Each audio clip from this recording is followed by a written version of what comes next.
یہ کہانی ہے اس وقت کی جب یزید کے بیٹے کو تخت سے خون کی بو آئی۔ یزید کے بیٹے کا نام بھی اس کے دادا کے نام پر معاویہ تھا۔ یزید کے مرنے کے بعد اسی نے تخت سنبھالنا تھا، لیکن جب اس کی نظر تخت پر پڑی تو اس کے دل میں ایک خوف تھا، وہ تخت جو اس کے والد یزید کی خون آلود تاریخ کا گواہ تھا۔ کہا جاتا ہے کہ معاویہ بن یزید نے تخت کی بے شمار چمک سے زیادہ اس تخت کے پیچھے چھپے خون کی بو کو محسوس کیا۔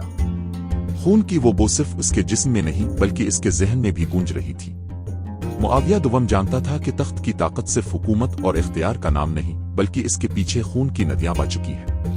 وہ وہی تخت تھا جس پر بیٹھ کر یزید نے نہ صرف اپنے دشمنوں کو کچلا بلکہ اہل بیت کو بھی ظلم کا شکار بنایا تھا۔